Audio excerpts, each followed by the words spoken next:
Such a tune, Taylor Swift and Ed Sheeran. That is Everything Has Changed on Total Access. Ed is on Total Access tonight. I'm playing you what happened when I went to London to catch up with him on Monday. And about half an hour into the interview, I kind of panicked and realised that I hadn't even asked him about his two incredible new tracks, which is ironic considering all I'd done for the previous week was literally just listen to them on repeat. So here's what happened when I finally remembered to ask him about, actual music, the thing that he's kind of famous for. I've just realised that I've got really distracted. We've not talked about music. Genuinely, since Friday, all I've been doing is listening to these two tracks. And that is 100% the truth, to the point where my girlfriend's a massive Ed Sheeran fan, and even she was like, do you reckon we could just maybe listen to something else for a bit? But Castle on the Hill, especially for me, being an East Anglian boy, I completely get it, and I'm kind of owning that song a little bit. When people are like, oh, Castle on the Hill, wait, it's about... You don't know. Yeah, it's about where I know these fields. Have you actually drunk Tesco's vodka in a Waitrose car park? No, actually, we didn't have... They've just built a Waitrose, actually. That's how you know my area's going up.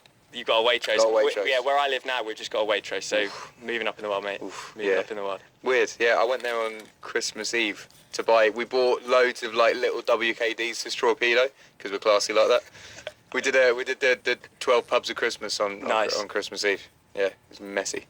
Forget Ed's record sales. He is officially going up in the world because he's got a Waitrose near his house. So. Yes, and I just Strawpedo, WKDs and Smirnoffs. Talk to me about Divide, the new album. What can we expect from this? Because I've heard you say, and you're crazy, I've heard you say that the two songs we've heard aren't the best on this album. They're really not. So they're really not. Before you tell me more, what sort of decision is that? All right, I'm going to release an album. I want everyone to hear the not very good songs. No, it's not the not very good songs. They're the two actually, there's lots of upbeat songs on the album, but those are the two good upbeat songs. Yeah. But the best songs in my opinion are the ones that are a bit mellow. For me on Multiply, Thinking Out Loud was the best song, and that isn't. You couldn't come with that as a first single. So the equivalents of Thinking Out Loud in this record, I think, are the best songs. Okay. But you can't really come with them first because they're not that exciting. Okay. Coming with Shape of You, people are like, oh yeah, no, I could dance to this. You can't really dance to Thinking Out Loud unless you're in a wedding dress. See, Shape of You was going to be for Rihanna, right? Well, no, I started it for Rihanna, and then by the time I finished it, it was it wouldn't have worked. You were quite right to keep it and be selfish. But have you been obviously on your gap year? I'm sure you would have done loads of writing. Maybe you haven't. I don't know. But is there a lot that you've not kept and that is out there with other people? I've written with other people. I went in with Jess Glynn for her record. I went in with Zara Larsson. Went in with Anne Marie. And then there are a couple of songs that are placed with other people. But I wrote a lot, and then, to be honest, all the songs that didn't make the album, some of them aren't even good enough to make other people's, but some of them are. Love Yourself originally was meant for Divide. Yeah. And then Bieber took it and made it Bieber, which has been very, very cool. Be honest, did that just pay for the year off? Completely, yeah, completely. And also, I've been lucky enough to be nominated for a Grammy 5 years in a row, and this would have been a year where I wouldn't have got one, and now I've been nominated again. So it's nice to have a year off and still be in that kind of zone. I love that. That's really cool. Be honest with me. Fourth album. I know the third one's not out yet. Can we just address the elephant in the room? Is it going to be minus or subtract? See, I feel like with everyone trying to play the guessing game, it might just do the opposite with me, and I'll just call it something else.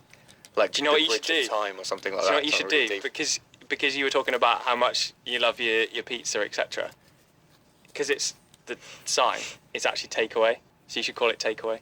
Ah, well, I was thinking of just having a picture of a pie and calling it pie and have the pie sign. That'd be cool. Because the second album was going to be, it was going to be a sign with the Multiply on it, and it's going to be called Sign of the Times. Ah. Clever. Clever. But I didn't do that in the end. Okay, so it might not be what we think. No, it might not be, but it might be. I haven't decided. I only just decided this one would be Divide recently. Was it genuinely a toss-up between the two? Yeah, it was just about what was sounding, but the record genuinely did sound divided in terms of the sound. It was a bit schizophrenic. Okay. Yeah. We've got to play a track now. An Ed Sheeran track. Cool. Which one do we play? Castle on Hill. Boom.